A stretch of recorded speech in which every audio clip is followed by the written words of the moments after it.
दोस्तों, स्वागत है आपका हमारे YouTube चैनल पर। तो दोस्तों, आज हम बात करने वाले हैं सिबिल स्कोर के बारे में। सिबिल स्कोर क्या है? सिबिल स्कोर बढ़ाने के लिए कुछ आसान तरीके।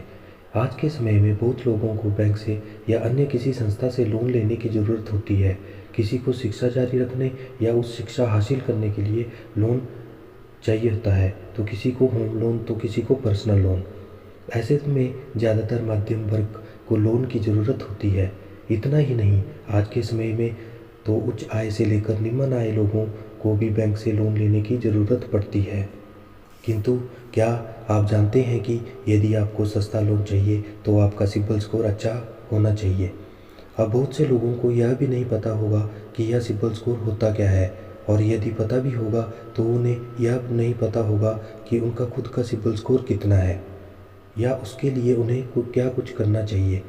तो जिस भी व्यक्ति को बैंक से या अन्य किसी संस्था से लोन नहीं मिलता है, तो उसके लिए उसे सबसे पहले जो काम करना है वह है अपना सिबिल स्कोर सुधारना।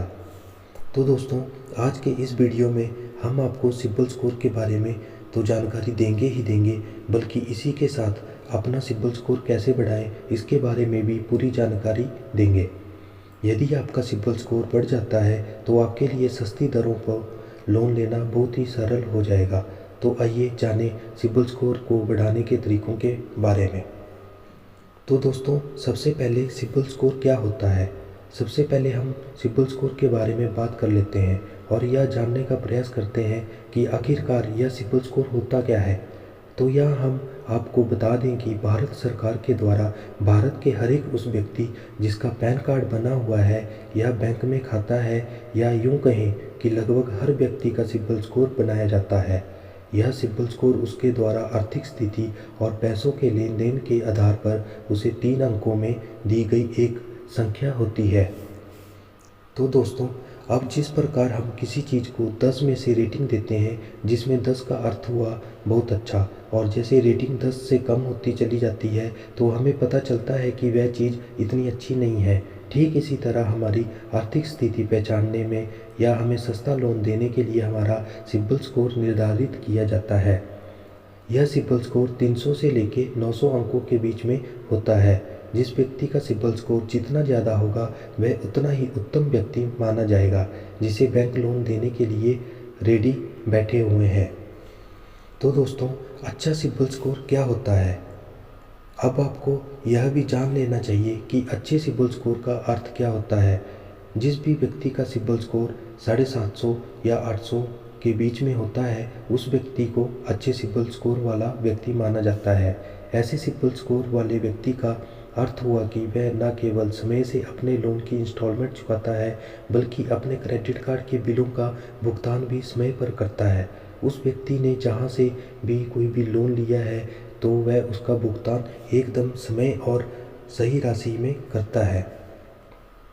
अब दोस्तों, ऐसे में 750 या फिर उससे कम 700 अधिक अंक वाले सिबिल स्कोर को एक अच्छा सिबिल स्कोर कहा जा सकता है। जिस भी व्यक्ति का सिबिल स्कोर 700 750 से अधिक होता है, उसे सभी तरह के बैंक लोन देने को तैयार रहते हैं और उसे किसी तरह की समस्या का सामना नहीं करना पड़ता। वहीं जिस तरह से व्यक्ति का सिबिल स्कोर बढ़ता चला जाता है, उसे अच्छे रेट मिलने वाले लोन का अमाउंट भी बढ़ता चला जाता है। ऐसे में आपको यह ज़रूर पता होना चाहिए कि आपका सिबिल स्कोर क्या है और आप इसे कैसे इंक्रीज़ कर सकते हैं। तो दोस्तों, अब आपके दिमाग में यह भी क्वेश्चन आ रहा होगा कि हम अपना सिबिल स्कोर कैसे चेक करें। अब यदि आप सिबिल स्कोर के बारे में इतना सब जानकर अपना भी सिबिल स्कोर जानने के इच्छुक हैं, तो इस प्रक्रिया बहुत ही सरल है। वह इसके लिए आपको सिबिल स्कोर वाली वेबसाइट पर जाना होगा और वहां रजिस्टर करना होगा। उसके पश्चात आप स्वयं के सिबिल स्कोर को तो जान सकते हैं, बल्कि भूतकाल में या वर्तमान काल में आपके नाम पर जो भी लोन चल रहा था या है और जो क्रेडिट कार्ड आपके पास है, उसकी पूरी रिपोर्ट आपके सामने होगी। ऐसे में आइए जाने किस तरह से आप खुद का सिबिल स्कोर चेक कर सकते हैं। तो दोस्तों, सिबिल स्कोर सबसे पहले सिबिल स्कोर की आधिकारिक वेबसाइट पर जाना होगा, जिसका लिंक मैंने आपको यहाँ दिया हुआ है। यहाँ पर आपको ऊपर दाएं कोने में सदस्य लॉगिन करके विकल्प देगा जिस पर आपको क्लिक करना होगा। अब यदि आपने पहले से ही इस पर रजिस्टर किया हुआ है तो आपको बस यूज़र नेम और पासवर्ड डालना होगा और लॉगिन करना होगा। यदि आपने रजिस्टर नहीं किया हुआ है तो आपको कुछ जानकारी उपलब्ध करवा कर खुद को रजिस्टर करना होगा। इसी के साथ वह आपकी ईमेल आईडी या मोबाइल नंबर एक कोड भेजेगा जिसे आपको स्क्रीन में कॉपी पेस्ट करना होगा। उसके बाद फिर से आपने ईमेल आईडी और पासवर्ड को डालकर लॉगिन कर सकते हैं। वहाँ पर आपको सामने ही अपना सिबिल स्कोर दिख जाएगा। यदि आपका सिबिल स्कोर 750 से अधिक है तो यह बहुत ही अच्छी बात कही जाएगी। यदि नहीं है तो इसे सुधारने के लिए आपको हमारे साथ आगे वीडियो में बने रहना होगा। तो दोस्तों, अब हम बात करेंगे आपका सिबिल स्कोर बढ़ाने के अर्थात उसे ऊपर ले जाने की। इस बात का ध्यान रखें कि जितना ज़्यादा आपका सिबिल स्कोर होगा उतनी ही सस्ती दरों पर और वो भी बहुत ही आसानी से लोन मिलने में सुविधा होगी। ऐसे में यदि आपका सिबिल स्कोर कम है या जितना भी है, लेकिन यदि आप उसे और बढ़ाना चाहते हैं तो यहाँ हम आपको सिबिल स्कोर बढ़ाने के एक से एक बढ़कर एक उपाय बताने जा रहे हैं। तो आइए जानें कि किन किन तरीकों के माध्यम से आप अपना सिबिल स्कोर सुधार सकते हैं। तो अब दोस्तों, जिस वजह से आपका या किसी अन्य व्यक्ति का सिबिल स्कोर सबसे ज़्यादा खराब होता है या नीचे गिर जाता है, वह होता है समय पर अपने द्वारा ली गई लोन की राशि को नहीं चुकाया जाना। अब आपको लोन की राशि का भुगतान मुख्य तौर पर हर महीने करना होता है, किंतु यदि आपने इसे समय पर नहीं चुकाया है या कुछ भी दिन आप लेट हो गए हो तो यह अच्छे खासे सिबिल स्कोर को नीचे कर देती है। तो दोस्तों, मान लीजिए कि आपने 1 साल की किस्त पर कोई लोन लिया है और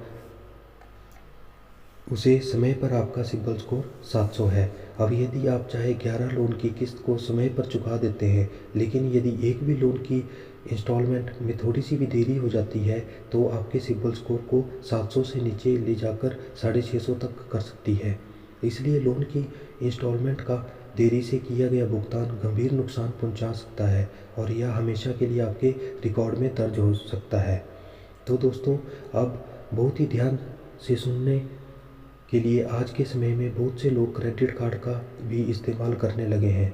अब डेबिट कार्ड तो सभी के पास ही होता है, जिसे हम सामान्य भाषा में एटीएम कार्ड भी कह देते हैं, किंतु क्रेडिट कार्ड कुछ लोग लेकर रखते हैं। आपको भी मोबाइल पर या ईमेल इत्यादि पर क्रेडिट कार्ड खुलवाने के लिए कॉल्स या मेल आते होंगे और उनके द्वारा आपको तरह तरह के ऑफ़र दिए जाते होंगे। तो दोस्तों, ऐसे में यदि आपने अभी तक क्रेडिट कार्ड नहीं खुलवाया है तो इसे आज ही खुलवा लीजिए। इसके लिए आप अपने आधिकारिक बैंक से संपर्क करें और उन्हें बताएं कि आप अपना क्रेडिट कार्ड खुलवाना चाहते हैं। आज के समय में अधिकतर बैंक बिना किसी चार्ज या शुल्क के केवल फ्री में ही क्रेडिट कार्ड खुलवाने की सुविधा दे रहे हैं। इससे भी आपका सिबिल स्कोर अच्छा होता है। लेकिन दोस्तों, हम में से जिनके पास भी क्रेडिट कार्ड होता है वह उसका भरपूर इस्तेमाल करते हैं। वह इसलिए क्योंकि हमें उसका भुगतान 1 महीने के बाद या योजना के हिसाब से 45 दिन निश्चित समय के बाद करना होता है।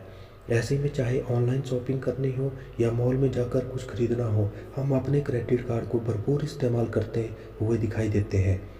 तो अब क्रेडिट कार्ड का इस्तेमाल किया जाना तो ठीक है, लेकिन यदि आप इसकी लिमिट तक की खरीदारी कर लेते हैं तो उससे भी आपका सिबिल स्कोर प्रभावित होता है। कहने का अर्थ यह हुआ कि यदि आपके क्रेडिट कार्ड की लिमिट 1 लाख है और आप किसी महीने पूरे 1 लाख या 90,000 से ऊपर की खरीदारी कर लेते हैं तो इससे भी आपका सिबिल स्कोर कम हो सकता है। ऐसे में आपके क्रेडिट कार्ड की जितनी भी लिमिट हो उसका 70% तक ही खर्च करें। और दोस्तों, क्रेडिट रिपोर्ट को चेक करते रहें। कई बार तकनीकी खामी या बैंक के कर्मचारी के द्वारा भी कोई गलती की जा सकती है और उसका खामियाजा आपको भुगतना पड़ सकता है।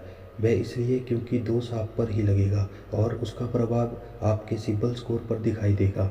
अब मान लीजिए कि आपने तो समय पर अपने लोन की इंस्टॉलमेंट कर दी है, लेकिन बैंक के कर्मचारी से कोई गलती हो गई है या बैंक में कोई तकनीकी कमी आ गई है, तो सरकार तो यही समझेगी कि आपने ही लोन की इंस्टॉलमेंट को देरी से भरा है।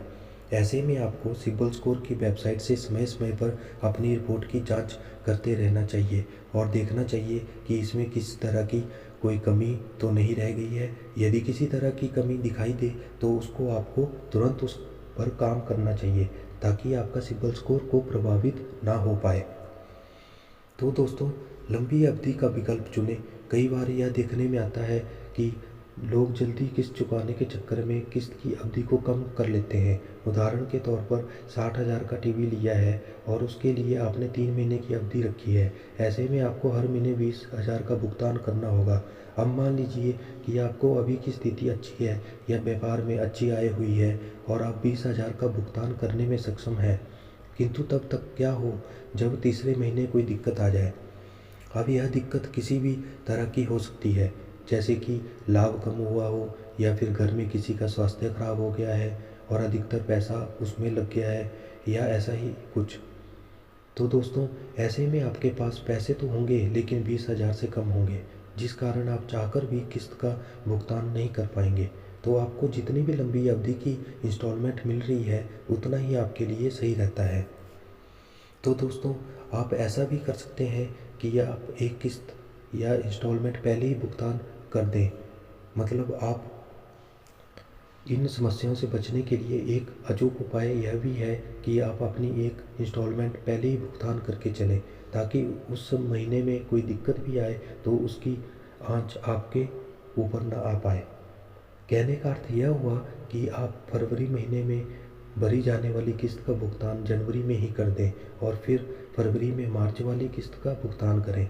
इस तरह से आप एक किस्त का एडवांस में भुगतान कर रहे होंगे। ऐसा करने से ना तो इंस्टॉलमेंट की देरी से भरने की कोई दिक्कत होगी और ना ही आपका सिबिल स्कोर कम होगा, बल्कि ऐसा करने से तो आपका सिबिल स्कोर और अच्छा होगा और समय के साथ बढ़ता चला जाएगा। तो इस तरह से इस वीडियो के माध्यम से